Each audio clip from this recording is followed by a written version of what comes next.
Sang Sabda sudah menjadi manusia dan tinggal di antara kita.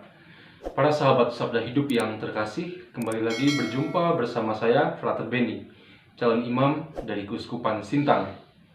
Pada permenungan hari ini kita akan bersama merenungkan dari Injil Lukas bab 21 ayat 29 sampai dengan ayat ke-33. Mari kita persiapkan hati kita untuk mendengarkan dan untuk merenungkan sabda Tuhan. Dalam nama Bapa dan Putra dan Roh Kudus. Amin.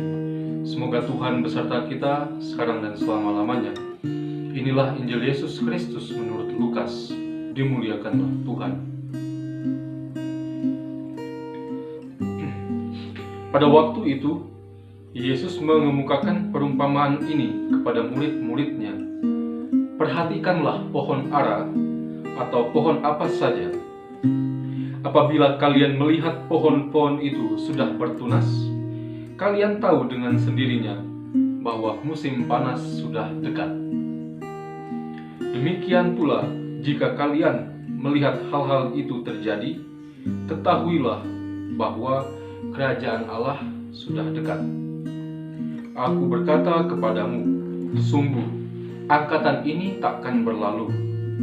Sebelum semuanya terjadi, langit dan bumi akan berlalu, tetapi sabdaku takkan berlalu. Demikianlah Injil Tuhan.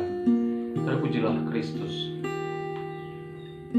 Para sahabat Sabda Hidup yang terkasih dalam Tuhan kita Yesus Kristus, dalam banyak tradisi budaya di Indonesia, banyak yang menunjukkan kedekatan-kedekatan relasi antara manusia dengan alamnya.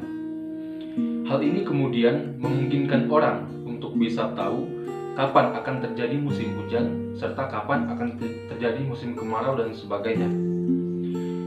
Ya, banyak cara bagi kebudayaan-kebudayaan di Indonesia untuk menyatakan kedekatannya dengan alam, untuk menggambarkan relasinya dengan alam. Dan bahkan di salah satu kebudayaan menyebut bahwa alam itu adalah ibu mereka, sampai menyebut alam sebagai ibu, menandakan sebuah relasi yang sangat dekat. Atau juga dalam konteks lain kita bisa mengerti bahwa banyak pebisnis yang cukup punya kemampuan untuk bisa membaca tanda-tanda zaman, untuk membaca peluang-peluang bisnis yang kira-kira dapat membawakan profit yang besar untuk dirinya. Ya, harus kita akui bahwa untuk dua hal ini, membaca tanda-tanda alam ataupun juga peluang-peluang bisnis itu perlu ketajaman, perlu pengalaman, intuisi, dan perhitungan yang baik dan tepat. Saya pribadi meyakini bahwa untuk bisa membaca dan mengerti tanda-tanda zaman, entah itu soal musim atau soal pebisnis, itu perlu pengetahuan dasar atasnya. Tanpa pengetahuan dasar tentang hal-hal tadi, saya yakin bahwa orang tidak bisa menyatakan sesuatu dengan tepat, kecuali kalau memang tebakannya memang benar. Entah itu soal musim atau soal bisnis tadi. Nah, kemudian dalam konteks perikop Injil pada hari ini, saya hendak mengajak kita untuk bisa mengertinya dalam konteks kita sebagai orang beriman Kristiani. Ya, sebagai orang beriman, pertama-tama kita harus mengerti bahwa kitab suci itu memberitakan kepada kita bahasa kasih Allah kepada manusia umatnya. Banyak kisah dalam kitab suci, khususnya ya dalam perjanjian lama, tentang kasih Allah yang menyelamatkan manusia. Sekalipun pada prakteknya manusia selalu berdosa dan mengulangi kesalahan yang sama, tetapi kasih Allah pun rupanya tetap sama, indah dan tak berubah. Puncak dari kasih itu adalah kedatangan Kristus, Sang Allah Putra, ke dunia.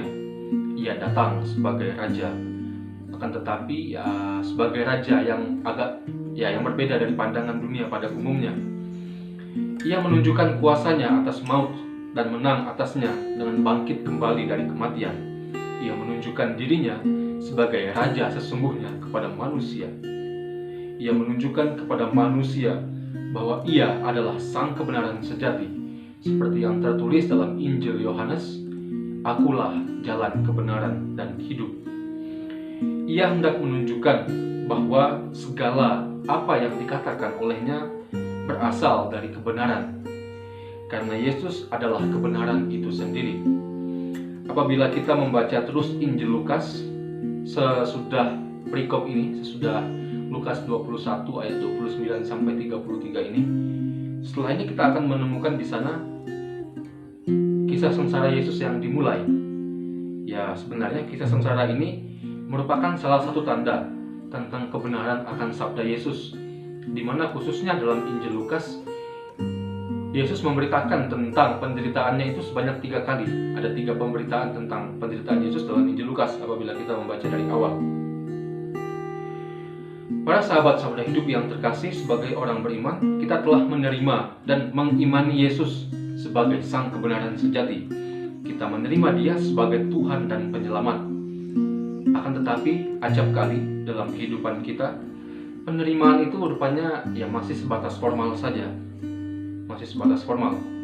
Ya, maka berangkat dari iman ini, kita diajak untuk semakin menghidupi nilai-nilai Injil yang telah diberitakan kepada kita. Maka juga menjadi sebuah pertanyaan reflektif bagi kita dari Injil pada hari ini. Sejauh mana kita telah bisa untuk menghidupi nilai-nilai kebenaran sabda Allah yang telah kita terima, yang telah kita renungkan dalam hari-hari hidup kita. Seperti Yesus, sang sabda yang telah menjadi manusia dan tinggal di antara kita, maka demikian pula lah bagi kita yang menerima sabda Yesus.